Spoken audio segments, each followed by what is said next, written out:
앞자리가 따뜻합니다. 오늘 아침에 이렇게 일부 예배를 드리고 뒤로 가니까 뒷자리가 춥더라고요. 그래서 이걸 뒤로 가져갈까 그러다가 안 가져가려고 했습니다. 왜? 추우신 분들은 앞으로 나오시라고. 자, 화평케 하는 자는 복이 있나니 저희가 하나님의 아들이라 일컬음을 받을 것이며 9절 말씀입니다. 몇 번째입니까? 복 있는 자? 7번째죠. 예, 7번째. 그래서 복 있는 자 먼저 이렇게 읽으라고 그랬습니다. 복 있는 자들이요. 9절 다시 읽으면 복 있는 자들이요. 당신은 화평케 하는 자들입니다. 그리고 당신들은 뭐예요? 하나님의 아들이라 일컬음을 받을 것입니다. 하나님의 아들. 그래서 오늘 간단하게 말씀 전하려고 해요. 왜냐하면 공동예배에 또 시간 걸려야 되니까 일찍 끝내려고 합니다. 자, 복 있는 자 어떤 사람입니까? 시편 1편을 가지고 제가 쭉 얘기를 했습니다. 세상, 죄악, 그리고 사망에서 나와서 생명으로 들어간 자들, 구원받은 자들, 거듭난 자들, 하나님의 자녀들 믿습니까? 바로 여러분들이 복 있는 사람입니다. 옆에 사람하는 거 인사합시다.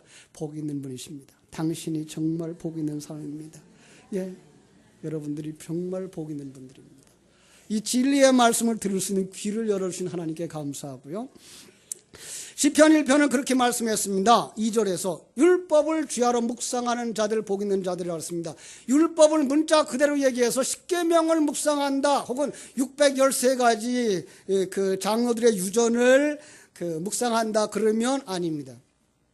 그 진리 안에 담겨진, 그 율법 안에 담겨진 진리를 묵상하는 자들이 복 있는 자들입니다. 그들이 시냇가에 심기운 나무처럼 열매를 맺습니다. 요한계시록에 보면 몇 가지 열매를 맺습니까? 12가지 열매를 맺습니다. 예, 12, 이것도 상징수라 그랬습니다. 12는 무슨 숫자입니까? 아들의 숫자입니다. 그러니까 복 있는 자들은 시냇가, 생명수 강가, 성령에 의해서 아들로 완성되어지는 자라고 말씀하고 있는 것입니다. 오늘도 말씀의 마지막 부분이 뭡니까? 복 있는 자들은 어떻다고요? 하나님의 아들이라 일컬음을 받는다라고 말씀하고 있는 것입니다. 그들이 복 있는 자들, 복 있는 자들의 속성을 지금 쭉 설명해 나가고 있는데 첫 번째가 뭐예요? 심령이 가난한 자들, 진리의 말씀에 목마른 자들. 어느 정도로? 목마른 사슴이 그 시냇물을 찾기에 갈급함과 같이 심령이 가난한 자들이라고 말씀했습니다. 그들이 자기 삶 속에 아직도 옛사람이 있기 때문에 자기중심적이고 자기 이기주의적인 삶을 생각하고 살아가고 있을 때 거기에서 애통하는 자들이라고 그랬습니다. 그들이 하나님의 뜻을 알고 있기 때문에 어떤 환경, 어떤 사건 속에서도 흔들리지 아니하는 자, 온유한 자들이라고 그랬습니다. 그들은 또한 하나님의 의를 덧입혀주지 않으면 우리는 절대로 안 됩니다라고 고백해서 의에 목마르고 뭐한대요? 줄이고 목마른 자라 그랬습니다. 그들에게 하나님의 긍휼이 덮여졌고 그리고 그들의 마음은 청결하다 그랬습니다. 기억합니까? 청결이 무슨 뜻이라고요? 하나로 향하여 가는 마음. 하나 누굴까요? 하나님을 향하여 가는 마음. 하나님과 연합되어지기 위해서 가는 마음. 그것이 바로 하나님과 하나님의 나라. 그래서 주님 주기도문에 가서도 어떻게 기도하라? 너희는 먼저 그의 나라와 의를 구하라 라고 말씀했습니다. 그들이 마음이 청결한 자고 이러한 자들이 복 있는 자들의 속성이라 그랬습니다. 오늘 7번째, 화평케 하는 자 복이 있다라고 말씀을 했습니다. 화평케 하는 자. 자, 이것도 어떻게 읽어야 된다고요? 앞에 복 있는 자들이요 당신은 화평케 하는 자들입니다. 그래서 당신들은 아들이라 일컬음을 받습니다라는 것입니다. 그렇습니다. 오늘 말씀을 간단하게 정리해서 드리려고 해요. 그래서 몇 가지 생각했는데 3가지로 생각해 보려고 합니다. 첫째는 복 있는 자라는 말씀입니다. 두 번째로 어떤 거겠어요? 화평케 하는 자. 그죠? 세 번째로 아들이라는 뜻의 내용. 설교 다 했습니다. 여러분 정말 복 있는 자들이 아니면 이 소리를 알아들을 수 있다 없다? 알아들을 수 없어야 되는 겁니다. 그러니까 우리가 알고 있는 그 화평의 내용이 아닌 것입니다. 제가 좀 쉽게 설교를 해달라고 하는 분들을 위해서 설교를 좀 남들이 어떻게 설교했나 좀 내가 사용할 수 있는 이 부분이 없을까 해서 인터넷에 올라가 쫙 찾아봤어요. 대부분의 사람들이 이 세상에서 평안하고 평화를 누리고 화목한 가정을 이루고 화목한 사회를 이루는 자들로 간다라는 쪽으로 설교하고 있어서 미안하지만 갖다가 쓸 수가 없었어요. 왜요? 이 화목은 불신자들 할 수 있는 거다 없는 거다. 불신자들이 나올 수 없는 어떤 속성입니다. 예. 그래서 그런 쪽으로 얘기를 하면 우리는 알아듣기는 쉽습니다. 아, 그렇게 해야 되는구나. 그래야 가정이 편안하구나. 그래야 이 사회가 편안해구나. 그런데 그래서 가정이 편안해졌습니까? 그래서 이 사회가 편안해졌습니까? 그건 생각 안 합니다. 예. 그건 불신자들도 추구하고 있는 것들입니다. 불신자들도 가정의 평안을 원합니다. 사회가 잘 되고 편안하기를 원합니다. 예. 그것은 예수 그리스도 안에 있는 복 있는 자들 속성 속에서 나올 수 있는 것들이 아닙니다. 복 있는 자들에게 있어서 나오는 속성, 그건 오늘 우리가 잘 살펴야 하는 것입니다. 자, 그래서 이 마태복음 5장을 설교할 때 그런 얘기를 했어요. 예수님이 지금 어디로 올라갔다고요? 어디를 피하여? 세상을 피하여 산으로 올라갔습니다. 그 4장에서 4장 내용에 보면 23절부터 5장 1절까지에 보면 예수님을 많은 사람들이 따라왔습니다. 왜요? 왜 따라왔을까요? 예수님을 통해서 자기 문제 해결 받으려고, 예수님을 통해서 자기 병 나으려고, 예수님 통해서 자기 배부르려고. 그랬더니 예수님 그렇게 많이 따라오는 그들을 버려두고 어디로 갑니까? 산으로 갑니다. 무슨 뜻입니까?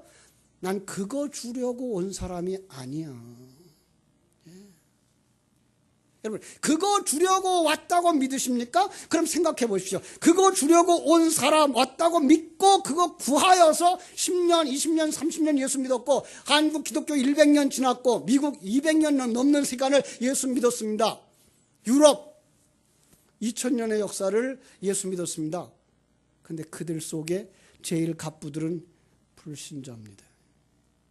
이게 아이러니하지 않습니까?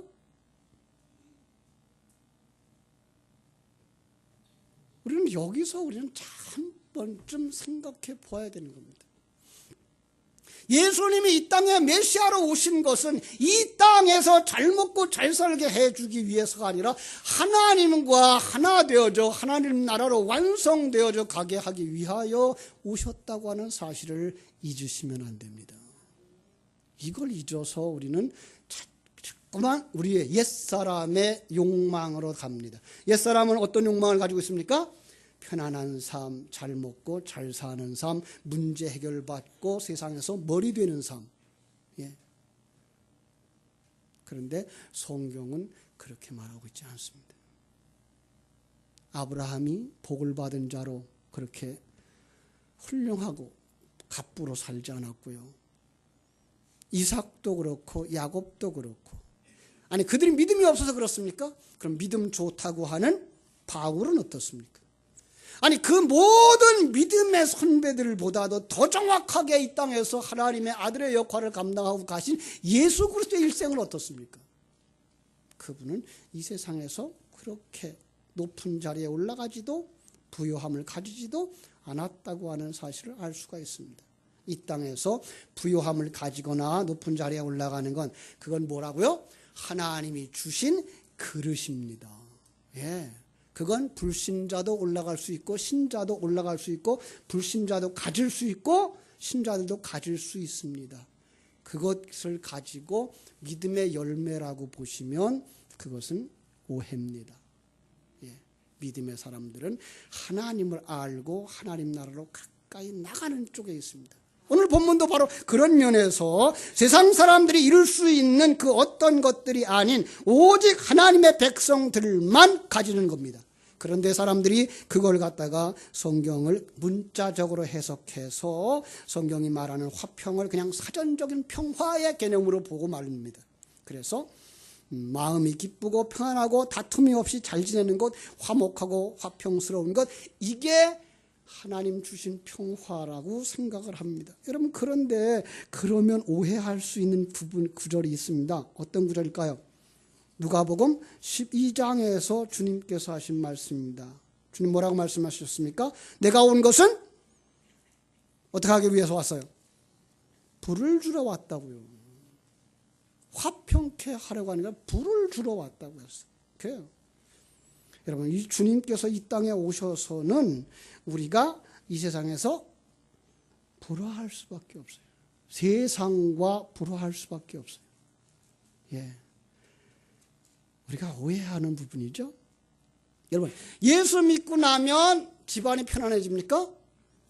여러 사람이, 가족이 다 예수 안 믿습니다. 그런데 그 중에 한 사람 예수 믿습니다. 평화가 깨집니다. 편안했던 직장에 예수 한 사람이 생깁니다. 그러면 예수 믿는 사람 때문에 예수 믿지 않는 사람들과 충돌이 일어납니다. 여러분, 세상적으로는 그것은 평화가 아닙니다.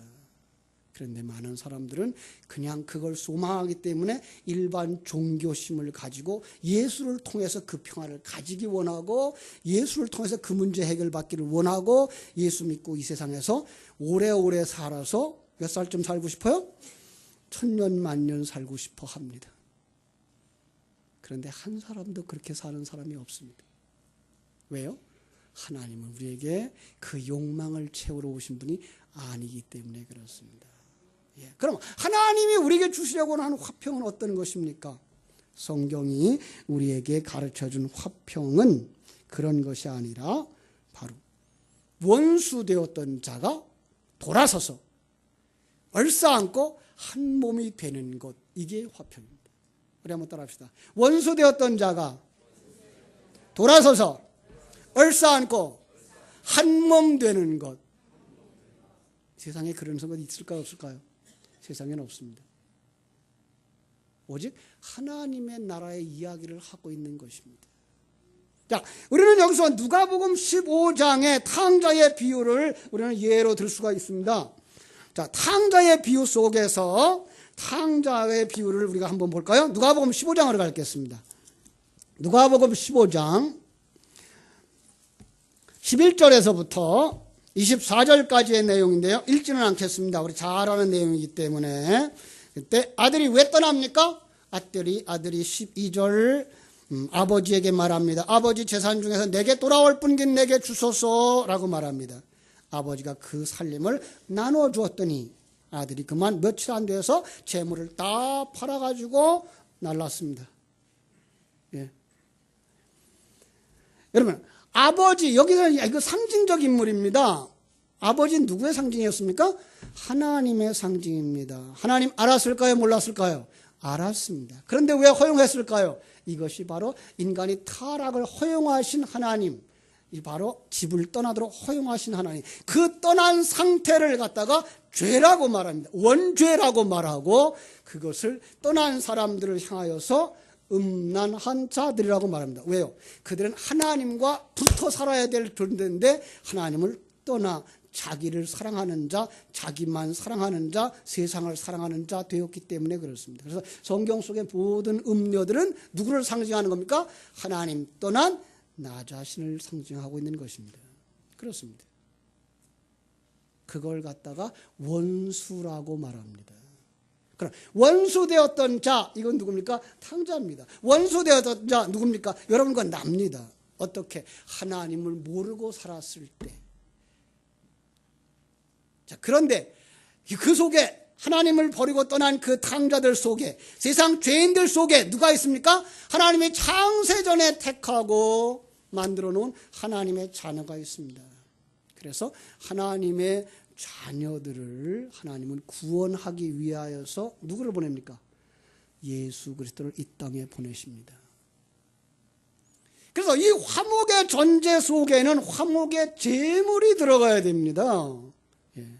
왜냐하면 하나님은 공의의 하나님이기 때문에 죄인을 그냥 용납할 수가 없습니다. 그대로 용서할 수가 없습니다. 그래서 하나님은 반드시 그 죄의 대가를 지불하는데, 그 죄가의 대가가 뭐예요? 죄의 삭은 사망, 우리의 생명입니다. 그래서 우리에게 생명 요구하면 그 다음은 없습니다. 그래서 하나님이 우리의 생명을 우리를 어디다 집어넣는가 하면 예수 안에 집어넣습니다.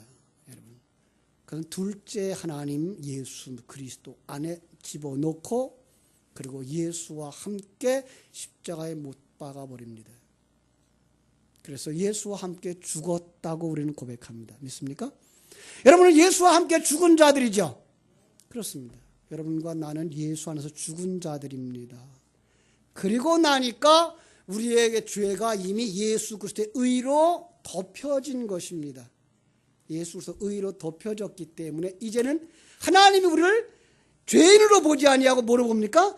의인으로 봅니다. 그래서 하나님이 우리 속에 뚫고 들어와도 우리가 죽지 아니하고 하나님과 함께 연합하기 시작하는 겁니다. 그것이 바로 화목입니다. 그렇습니다. 하나님의 생명이 이미 뚫고 들어와 우리 속에서 우리와 하나 되어진 것. 이전에는 원수였습니다. 이전에는 전혀 달라붙을 수 없습니다. 왜요? 완전히 물과 기름 같았어요. 하나님은 빛이시고 우리는 어둠이었고, 하나님은 진리였고 우리는 율법이었기 때문에 같이 하나가 될 수 없었습니다. 그런데 예수 그리스도의 의로 말미암아 우리가 이제 하나 되어졌습니다. 자, 그 모습을 탕자의 비유 속에서 어디서 볼 수 있습니까? 마지막 부분에서 볼 수 있습니다. 그가 깨달아 알고 아버지 집으로 돌아갑니다. 20절. 이에 일어나서 아버지께 돌아가니라. 아직도 거리가 먼데 아버지가 그를 보고 측은히 여겨 달려가 목을 안고 입을 맞춥니다. 거리가 아직도 먼데 아버지가 달려갔습니다. 예, 이야기는 이렇게 되어 있습니다만 더 중요한 얘기는 그가 동네로 돌아가면 그는 돌에 맞아 죽을 형편입니다. 유대인의 법에 의하면 아버지가 살아있을 때 재산을 달라고 그러는 녀석은 동네 사람들이 돌을 쳐서 죽여도 됩니다. 이게 법입니다. 아니, 아버지가 아직 멀쩡히 살아있는데 그 재산을 팔아서 나갔다. 그러면 그거는 더 말할 것도 없습니다. 그럼 이 탕자는 집으로 돌아가면 어떻게 됩니까? 반드시 죽습니다. 죽어도 좋다고 하고 돌아가는 것이 바로 탕자입니다. 그때에 아버지가 달려나와서 그를 얼싸 안는 모습 속에 우리는 거기서 아버지가 대신 벌을 받은 것을 우리는 추측해낼 수가 있습니다. 그렇습니다. 하나님이 우리를 구원하시기 위해서 둘째 하나님이신 예수 그리스도를 이 땅에 보내어서 우리를 품에 안고 대신 저주의 비를 맞으시고 그리고 십자가에서 못 박혀 죽으신 것입니다. 그랬기 때문에 성령이 우리 속에 들어와 하나 되어지는 것, 그것이 아버지가 얼싸 안는 모습입니다. 얼싸 안는 것은 끝나지 않습니다. 그러니까 어떻게 됩니까? 우리 21절. 아들은 그 속에서 자기가 이제 난 아무것도 아닙니다라고 고백하게 됩니다. 이게 화목으로 가는 자들의 자세입니다. 회개하는 것이죠. 나는 먼지입니다. 내가 주인이 아닙니다. 그동안 내가 주인으로 살았던 것, 내가 내 마음대로 하려고 살았던 것, 내가 아버지 떠났던 것 죄송하고 죄송합니다. 용서해 주세요. 이 말입니다. 죄를 지어 싸우니 이제부터는 아버지의 아들이라 일컬음을 감당하지 못하겠습니다. 그때 아버지가 뭐라 그럽니까? 종들에게 이르되 제일 좋은 옷을 내어다가 입히고. 제일 좋은 옷, 어떤 옷일까요? 모피코트? 예, 맞습니다. 창세기 3장에 나오는 아담이 타락하고 아담과 하와가 타락하고 무화과 잎으로 치마를 해 입었더니 하나님이 그거 안 된다. 그러고서는 그게 치마를 내리고 뭐예요? 가죽 옷을 지어 입힙니다. 그렇습니다. 가장 좋은 옷, 예수 그리스도의 의인 것을 알 수 있습니다. 그래서 요한계시록에 가면 신부가 무엇을 입습니까? 그 의의 세마포 옷을 입습니다. 그 의의 세마포 옷을 입는 것입니다. 여러분, 이제는 내가 너를 아들로 보겠다의 뜻입니다. 왜요? 그 아들은 누구의 아들이에요? 예수의 상징이기 때문에 예수의 의를 입은 자는 예수로 보겠다고 말씀하시는 것입니다. 그리고 그에게 어떤 걸 줍니까? 가락지를 끼워 주어라. 이거 장자의 신분입니다. 여러분, 그 집에 누가 있었죠? 형이 있었어요. 그런데 그 형은 아버지의 뜻을 전혀 깨달아 알지 못했어요. 그래서 그에게 가락지 안 줬어요. 어떤 사람에게 줘요? 비록 나가서 탕진하고 돌아왔어요. 그런데도 불구하고 하나님은 그걸 통해서 아버지가 얼마나 소중한 분인지, 자기가 얼마나 무능한 자인지를 깨달아 아는 그를 장자로 삼으신 것입니다. 그렇습니다. 여기 화목에 귀중한 것이 있는 것입니다. 아까 뭐라 그랬어요? 복이 내가 화평케 하는 자는 복이 있나니 그가 하나님의 아들이라 일컬음을 받는 것입니다. 그렇습니다. 장자가 되는 것입니다. 그래서 천국에는 장자들만 있습니다. 그래서 천국을 갖다가 장자들의 총회라고 말하는 겁니다. 난 여자인데 예, 이 세상에서 우리가 여자로 살아갑니다. 그러나 남자로 살고 여자로 삽니다. 그러나 천국에 가서는 우린 다 예수 앞에 서면 예수의 신부고, 남자도 예수의 신부고, 아버지 앞에 서면 우리는 다 그 아버지의 아들들이 되는 것입니다. 예, 이건 그냥 관계를 설명하기 위해 주어진 언어들이고 단어들이지, 이것은 그 나라에 가서 그냥 아들로 살고 딸로 살고 이런 걸 얘기하는 거 아닙니다. 그렇습니다. 우리는 하나님과 하나 되어져서 온전히 한 몸을 이루게 되는 것입니다. 그 일을 위하여 이사야서 9장 6절로 7절은 한 아기가 이 땅에 왔다라고 말하고 그가 평강의 왕이라고 말하고 있습니다. 예수 그리스도입니다. 예수 그리스도를 통해서 여러분과 내가 하나님과 화목되어져 이제는 아버지의 품에 안긴 자 된 것, 이게 바로 화평케 한 자들입니다. 화평한 자들입니다. 그러고 나면 그들이 그 사랑 가지고 나아가서 이웃에게 전함으로 말미암아 그가 아버지와 하나 되게 하면 바로 당신이 화평케 하는 자인 것입니다. 그 사명을 우리에게 주셨습니다. 먼저 여러분들은 하나님과 얼싸안고 떨어지지 마십시오. 아니, 하나님이 여러분을 얼싸안고 떨어지지 않습니다. 어느 들어왔습니까? 하나님이 여러분 속으로 들어와서 여러분 속에 오물을 다 벗겨버리고 여러분을 온전히 품에 안습니다. 또 하나의 그림이 있습니다. 거지 나사로가 아브라함의 품에 안겨진 것, 그것이 바로 화목입니다. 그것이 바로 화평케 하는 자입니다. 바로 여러분들이 참으로 이 세상 힘들고 고통스럽고 거지 같은 인생 나그네 길 살았다면 아브라함의 품에 안겼던 그 모습을 생각하시고, 나는 이미 이렇게 완성된 자구나 바라다 보시면 오늘 힘들고 고통스러운 길에서 우리는 숨을 돌릴 수 있게 될 것이고, 용기를 얻게 될 것이고, 기쁨을 얻게 될 것이고, 새 힘을 얻게 될 줄로 믿습니다. 하나님의 은혜가 여러분 속에 충만되어지기를 주님의 이름으로 축원합니다. 기도하겠습니다. 하나님, 우리 아버지,